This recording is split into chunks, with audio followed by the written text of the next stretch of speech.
Good evening to my gentle viewing audience. Those couple of you that have made it over here from my terminated YouTube channel. Hopefully I can build it up, but as the things are going now, shit, this might just be the last season of Shane Black Network. Shane P. Black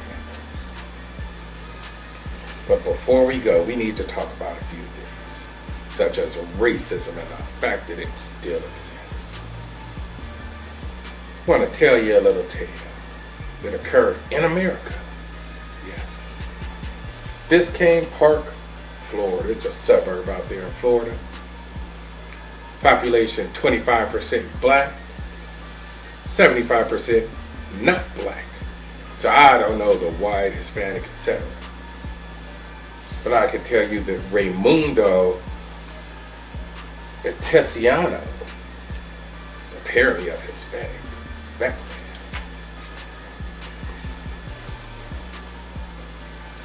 He was past tense, a police chief of Biscayne Park, Florida. When the village manager, because there are like 3,000 people here, but when the village manager received 10 letters from police officers detailing his antics, how he wanted them, well actually of the four officers, there was only one who stated with specificity that they were told to pin crimes on black people who had somewhat of a record.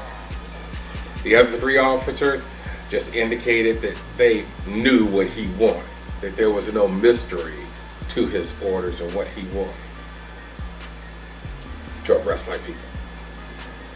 So they went about pinning crimes on black people who did not commit those crimes to get those burglary stats down.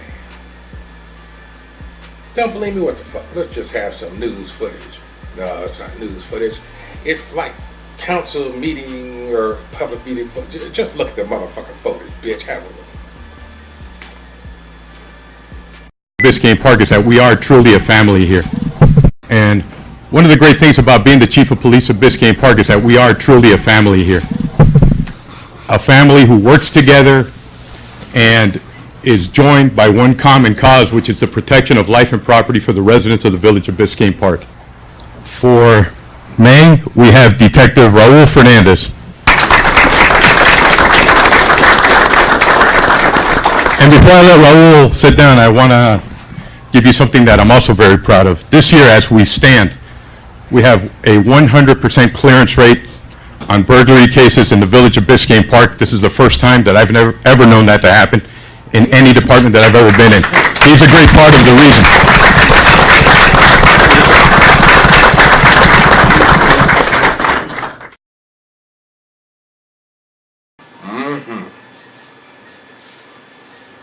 That was on the footage. I think that was Detective Fernandez, who was also indicted because three of them were. Biscayne Park, where the former police chief and two officers have been indicted now on criminal charges. According to prosecutors, the three former officers tried to make their job performance look good by cooking the books. Local 10's Leanne Morejón is live to explain this one. Leanne. And all of this at allegedly the expense of a 16-year-old boy. The three officers that are being named in this criminal indictment include the former police chief. Let's take you into these details that have been released today by the U.S. Department of Justice. We understand that the indictment names three former Biscayne Park police officers, including Chief Raimundo Tessiano and former officers Charlie Deyub and Raul Fernandez. We're told that they played some role in conspiring to falsely arrest a 16-year-old for 4 unsolved burglaries. We're told that they did this because they wanted to maintain their arrest record up to 100%, making sure that they were able to show that they were doing a good job of solving crimes in their city. We know that they allegedly conspired against this teenager, essentially trying to frame him and having them construct some sort of false narrative. Now, this is an excerpt from the release today. It says, quote, "The indictment alleges that Atesiano, as the Biscayne Park police chief, caused and encouraged officers to knowingly arrest the minor without a legitimate basis in order to maintain a fictitious 100% clearance rate of reported burglaries." It goes on to say that they did have prior knowledge. They knew that there was no evidence and no lawful basis to arrest and charge this minor with those crimes. We know that Atesiano did have a hearing in federal court today. He is being held on $50,000 bond reportedly. The other two officers will have hearings later this month.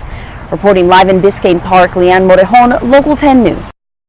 But, as I said, when that village manager, though, when she got those letters and confronted Atesiano and said she wanted him to cooperate fully with the investigators, he quit. He resigned. He's got a history of resigning. When the going gets tough, he quits. Don't believe me? Let me give you a little background. And you'll have to forgive any noises you hear or whatever, because fuck it. I could turn up the background music to eliminate it, but I ain't trying to do that shit right now. See, Raimundo Atesiano came to Biscayne Park Village in 2008. But I better go way back, because it goes a little something like this.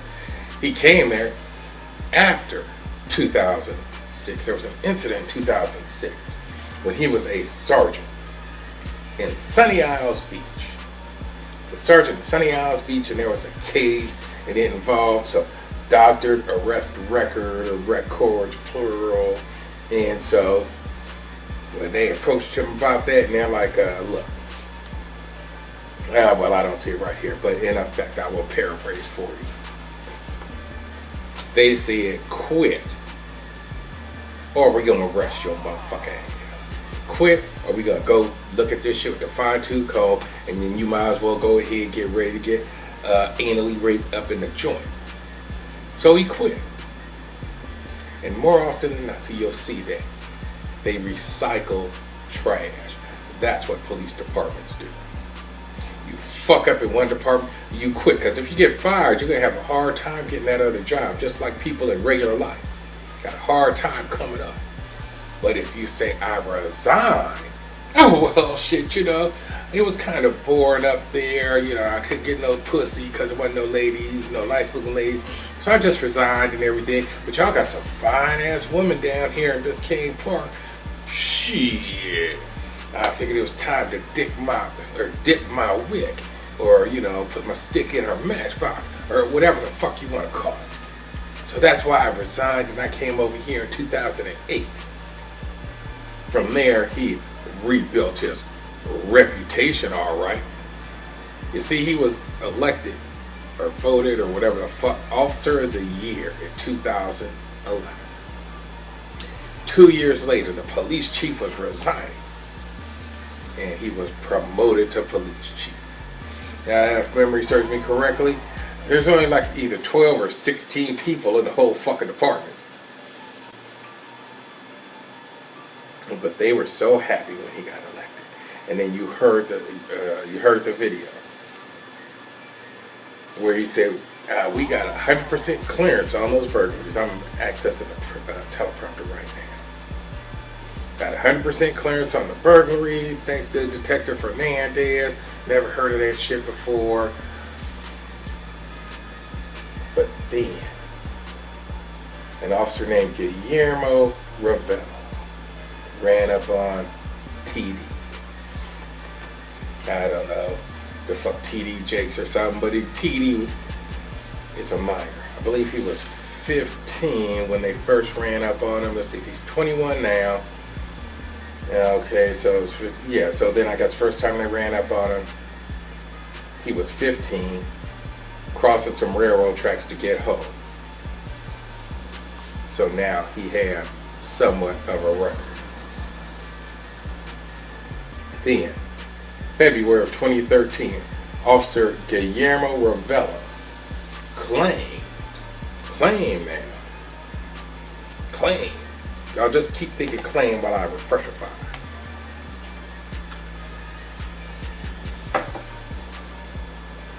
Guillermo Ravello claimed he tried to pull TD over after a dangerous high-speed car chase. Ravello claimed that the team bailed out on foot and ran off. Then he later wrote that he was able to identify TD from a records check. But he done fucked up. You know you done fucked up, right? You fucked up? Go watch South Central, you know what the fuck I'm talking about. The movie South Central. Don't like turn on the news, but yeah. That claim about that records check contradicted his own account of what the fuck happened. Because in his account, it noted that TD had no valid driver's license and was driving a BMW with temporary tags, and he wasn't arrested right away anyway. See, it's not my fucking car. I ain't got no license. Where the fuck did you get the damn records check from? Because I ain't insistent. You can't find me from that shit, you lying bitch. Excuse me. I guess I extra paraphrase. Now, Ravello himself is facing charges, it says. He plans to plead guilty this month to unrelated federal civil rights charges that he assaulted 2 people and falsified arrest reports in that case. You learn from the master. What I say initially, 2006, falsifying arrest records. So if your chief is doing that, you know damn well he's been like, well, look, Guillermo, check this out. This is how you do it. However, Guillermo should have told him, well, fuck that. You did it this way and your ass got caught. Shit, stupid bitch. I'm gonna ask somebody else. Bye. But the shit's not funny, just in that TD later got picked up 4 months later. As a matter of fact, apparently TD is no saint. He is no saint. North Miami police arrested him and accused him of raping a teen girl. So he would have been, let's see, that's 2013. So he'd have still been like 16, no more than 17. So they was both teens. He dared her to drink a bottle of Barbancourt rum, according to an arrest report. Now, because Guillermo put that shit out there on that juvenile pickup order, North Miami notified Biscayne Park, and Biscayne Park picked his ass up and decided we're going to charge him with, we got 4 open burglaries. He has somewhat of a record. We're going to charge him with these 4 burglaries. Now, the feds were already looking at him, local law enforcement, or I should say local state and federal law enforcement, but also looking into the Biscayne Park Police Department for their antics. Some of those antics being writing hella speed tickets. Fuck you, it's hot. Knowing damn well that people are not going to come back to your podunk town to fight a speeding ticket. They'll just pay and what the fuck here. But this is what being black in America is. And in this case, it wasn't the white man. See, Mexicans and blacks have, had some problems shit way back in the day. Go all the way back to when Mexican people were getting a gang initiation was to go and just kill a random black person. Go kill a random black person down there in LA. But look that shit up. They killed a black school teacher. It's fucked up. Now you have a Hispanic police chief, former, telling his officers to arrest black people and charge them with crimes. And you wonder why just being a black male in America is a trial in and of itself. I'm not saying that black men walk down the street every fucking day, or every second of every fucking day in fear of their life, in fear of what can happen. Because when I say in fear of their life, yes, they do have to fear that book. Even if you even if you comply and comply, you can still get shot. even if you don't do shit wrong, you could still go to jail. Check it out, the case in New York. Man went to jail for 26 years because actually his sister helped put him there because the bitch was on drugs. And they like, oh, you're going to lose your kids unless you implicate your brother. And all the while, they knew there was a receipt in the brother's pocket showing he was like at Disney World in Orlando when the motherfucker got killed. But the DA suppressed that shit. Suppressed it. It's not exculpatory. Lying bitch. Dude lost 26 years of his life. Now, I don't believe TD lost any years of his life, but you're going to have to work to get that record expunged. And what about the other people that crimes pinned on them? Because there were like 19 burglaries, all of them solved. And it might have been, I don't think it was 16 different people. But now after he quit, give me one moment because I'm going to find it. I'm teleprompting right now. Here we go.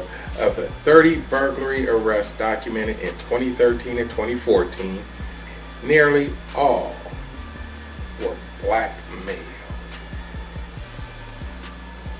And, of course, predictably, here it is. Biscayne Park Village's crime statistics rose after Raimundo Antociano left in 2015. And don't ask me why this shit. It's probably because the indictment came last month.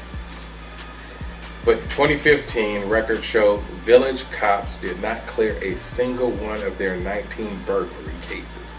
However, while he was the police chief, they solved 29 of 30 cases. So I guess 100% in 2013 and 99.9% in 2014. That should tell you something. That everyone they arrested on that shit and convicted on that shit is likely innocent. Tell me how there's no more racism in America. Then go back and watch this video, especially this part at the end, where I tell you to go fuck yourself.